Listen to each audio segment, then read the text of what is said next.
네, 안녕하세요. 중학교 졸업학력 검정고시 도덕과 과목을 맡은 임채정입니다. 네, 여러분 안녕하세요. 네, 도덕 과목 여러분들 어떻게 공부하고 계세요? 사실 도덕 과목 제가 질문 드리는 이유가 있죠. 오해가 굉장히 많은 과목입니다. 어떤 분들은 굉장히 쉽다. 또 어떤 분들은 생각보다 어렵다. 또 어떤 분들은 공부를 안 해도 시험을 잘 맞을 수 있다. 또 어떤 분들은 공부를 해도 생각보다 그렇게 점수가 잘 나오지 않는다. 이렇게 생각하시는 분들이 있으실 텐데요. 사실 여러 가지 오해가 있는 것은 당연합니다. 그렇기 때문에 지금까지 과목이 유지가 되고 있는 거고, 그쵸? 제가 여러분들 앞에서 이렇게 말씀드리는 이유이기도 하죠. 그래서 여러 가지 것들 다 차치하고 제가 말씀을 드리면 도덕과 과목에 대해서 합격을 넘어서 제가 고득점까지 갈 수 있는 아주 풍성하고 재미있는 강의를 해드리는 약속을 해드리기 위해서 여러분들 앞에 섰습니다.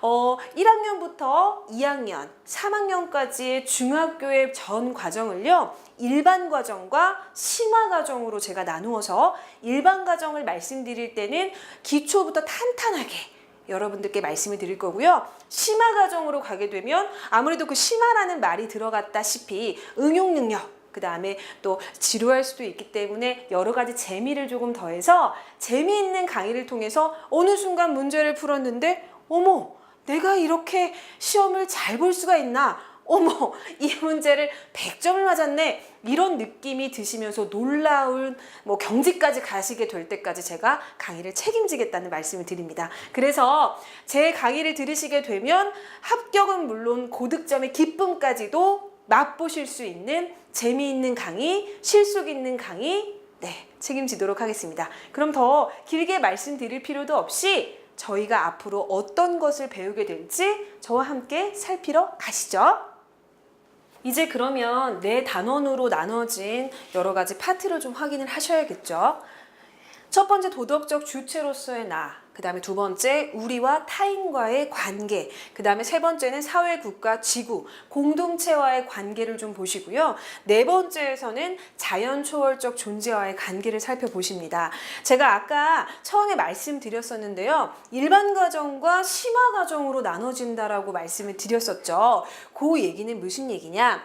어쨌든 우리가 배우고 있는 내용은 중학교 1학년부터 3학년까지의 내용입니다. 그런데 그 내용을 우리는 한 번에 배우려고 하다 보니까 저 같은 경우는 일반 수준, 심화 수준을 좀 구분하지 않고 뭉뚱그려서 좀 배웠었던 경향이 있었습니다. 근데 그렇게 하다 보니까 좀 단계라든가 밑에 기초 지식을 쌓는데 조금 이렇게 어느 정도 좀 탄탄하지 못했다는 지적들이 좀 있었기 때문에 제가 그 부분들을 조금 바꿔보고자 일반 수준하고 심화 수준 나눴다는 얘기고요. 그렇기 때문에 1, 2, 3, 4 파트에서는 바로 일반 수준을 다루게 되고 5, 6, 7, 8 파트에서는 심화 수준을 다루게 돼서 아무래도 똑같은 과목을 공부를 하더라도 탄탄하게 학습을 이행하실 수 있도록 도와드린다라는 부분을 설명을 드리겠습니다. 그래서 첫 번째 도덕적 주체로서의 나는 첫 번째 챕터와 5번째 챕터로 나눠져 있는데요. 우선은 내용은 비슷합니다. 도덕적 주체로서 나 자신에 대해서 올바른 이해를 하셔야 된다는 내용이 바로 키포인트입니다. 그렇기 때문에 그 부분에 대해서 이제 책임도 져야 되고 도덕적으로 생활하는 태도를 기르는 내용에 대한 도덕적인 공부가 바로 도덕적 주체로서의 나에서 다루고 있는 내용이라고 확인하실 수 있고요. 첫 번째 챕터에서는 일반 수준을 다뤄서 기초를 탄탄하게 한 다음에 5번째에서는 조금 응용 수준과 재미있는 내용들도 좀 섞어가면서 말씀을 드리도록 하겠습니다. 두 번째 파트를 보시죠. 우리 타인과의 관계 파트입니다. 바로 챕터 2와 그 다음에 6번째 파트에서 나누고 있는데요. 자신하고 가정, 그 다음에 학교, 이웃에서 만나는 사람들에 대한 관계에 대한 문제죠. 그렇기 때문에 여러 가지 이성이라든가 여러 가지 존중이라든가 사람들과의 여러 가지 관계적인 부분을 다루는 파트라서 사실 이 부분 같은 경우는 굉장히 재밌습니다. 그래서 이 파트에서는 좀 일반 수준을 다루게 되고요. 그다음에 6번째 파트에서는 심화적인 부분을 다루기 때문에 바로 그 부분에서는 우리와 다른 사람 간의 관계에 대해서 다루는 파트라고 생각하시면 쉬울 것 같습니다. 그리고 세 번째 파트를 보시죠. 세 번째는 사회, 국가, 지구, 그 다음에 공동체와의 관계이기 때문에 챕터 3와 7에서 나누고 있습니다. 그래서 세 번째에서는 일반 수준을 다루고 있고요. 일곱 번째에서는 그 다음에 심화 수준을 다루고 있죠. 그래서 이곳에서는 지구 공동체의 사회, 국가에 대한 부분을 전반적으로 다루게 됩니다. 그래서 인류 공영에 이바지할 수 있는 도덕적인 능력과 태도에 대해서 다루게 될 겁니다. 그리고 여러 가지 우리 공동체의 구성원으로서 서로 어떻게 도우면서 살아갈 수 있느냐에 대해서 바로 다루고 있는 파트이기 때문에 좀 중요하다라고 말할 수 있고요. 대부분은 나라 사랑이라든가 공헌에 대한 얘기가 나오기 때문에 그 부분에 대해서 챕터 3에서는 일반 수준으로 다루게 되고 챕터 7에서는 이제 심화 수준으로 다루게 되는 파트가 될 것입니다. 네. 그 다음에 네 번째 같은 경우는 자연 초월적 존재와의 관계이기 때문에 바로 챕터 4와 그 다음에 8에서 나누게 되는데요. 네 번째 챕터에서는 일반 수준으로 역시 다루게 되고요. 여덟 번째 챕터에서는 좀 심화 수준으로 다루게 됩니다. 그래서 자연과 자연 초월적 관계에 대한 올바른 이해를 하게 되고 이상적 삶에 대해서 다루고 있는 부분이 있기 때문에 이 부분 역시도 굉장히 중요하다고 말 수 있고요. 요즘에는 더 많이 이렇게 각광받고 있는 생명 보호라든가 뭐 인간 중심 이 부분에 대해서 조금 도덕적으로 성찰하는 파트가 된다라고 보시면 될 것 같습니다. 그래서 챕터 1을 조금 더 자세히 보시면요. 도덕적 주체로서의 나이고요. 일반 과정입니다.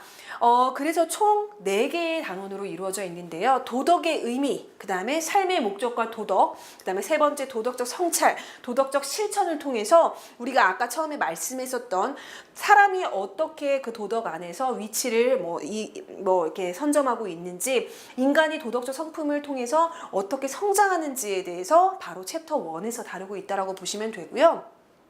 챕터 2에서는 우리, 그 다음에 타인과의 관계, 바로 일반 과정입니다. 그렇기 때문에 가정생활과 도덕, 그 다음에 두 번째 친구 관계와 도덕, 그 다음에 세 번째 사이버 윤리와 예절, 그 다음에 네 번째 이웃에 대한 배려와 상호 협동에 대한 부분을 다루기 때문에 요즘에 굉장히 중시가 되고 있는 사이버 윤리, 그 다음에 여러 가지 이웃과의 관계, 그 다음에 가족과의 관계를 다루고 있는 파트라서 굉장히 중요시되고 있는 파트임에 사실 여러분께서 좀 집중을 하셔야 되는 부분이라는 부분 다시 한번 말씀드리고요. 세 번째 파트 같은 경우는 사회, 국가, 지구, 공동체, 그 부분의 관계에 대한 일반 과정 파트입니다. 그래서 총 4개의 단원으로 이루어져 있고요. 인간 존엄성과 인권, 그 다음에 문화적 다양성과 도덕, 그 다음에 분단 배경과 통일의 필요성에 대해서 다루게 되고, 네 번째로 바람직한 통일의 모습을 다룸으로써 지금 사실 전 세계적으로 유일하게 분단 국가로 살아가고 있는 대한민국의 실태와 앞으로 만약에 통일을 하게 된다면 통일하게 됐을 때 바람직한 우리의 자세에 대해서 지금 일반 과정에서 다루고 있다고 보시면 됩니다. 그래서 네 번째 같은 경우는 자연 초월적 존재와의 관계이고 일반 과정에 속합니다. 그래서 1번부터 4번까지 총 4개의 단원으로 이루어지게 되는데요. 환경 친화적인 삶, 그 다음에 삶의 소중함과 도덕, 그 다음에 과학기술과 도덕, 그 다음에 문화와 도덕, 그래서 종교부터 시작해서 삶의 유한성까지 다루게 되는 부분이기 때문에 이 부분 역시도 일반 파트로 4개의 단원으로 여러분들과 함께 공부를 하겠습니다. 그리고 제가 아까 말씀드렸던 이제 심화 과정입니다. 똑같이 도덕적 주체로서의 나이지만 아까 일반 과정을 배웠다라고 해서 한번 전체적으로 교과서를 훑어봤다라고 하시면 그 다음에는 심화 과정으로 들어가는 부분이기 때문에 처음부터 들어갔다면 조금 어려우실 수도 있는데 처음에 이미 충분히 일반 과정에서 여러분들과 함께 공부를 했었기 때문에 심화 과정으로 들어가더라도 별 무리가 없을 겁니다. 그래서 인간 존재의 특성, 그 다음에 자율과 도덕, 그 다음에 도덕적 자아상, 공부와 진로, 도덕적 탐구를 통해서 일반 과정에서 보셨던 부분에 조금 더 더하셔서 공부를 하신 심화 과정이라고 보시면 돼서 이 부분에서는 굉장히 적절한 예와 재미있는 이야기거리들을 많이 말씀드릴 거니까요. 재미있게 따라오시면 될 것 같고요. 여섯 번째 같은 경우는 역시 우리 타인과의 관계의 심화 과정입니다. 그래서 1번부터 2번, 3번까지의 단원으로 이루어져 있는데요. 타인 존중의 태도와 그 다음에 평화적인 해결하고 폭력을 예방하고 요즘에 대두가 되고 있는 청소년 문화 윤리에 대해서도 재미있게 다뤄볼 생각입니다. 네, 그 다음에 챕터 7에서는 사회, 국가, 지구, 공동체와의 관계 바로 심화 과정입니다. 그래서 1번 사회 정의와 도덕부터 2번 개인의 도덕적 삶과 국가의 관계, 그다음에 세 번째 애국심과 준법, 그다음에 세계와 시대의 우리의 과제까지 알아보시면서 사회와 국가와 지구 공동체의 일원으로서 저번에 우리 일반 과정에서 배우셨던 부분들 있죠? 그 부분에 조금 첨가해서 여러 가지 사례와 재미있는 이야기들로 함께 구성되어져 있는 파트라고 생각하시면 될 것 같습니다. 마지막으로 보시죠. 챕터 8입니다. 자연 초월적 존재와의 관계의 심화 과정이라고 생각을 하시면 되는데요.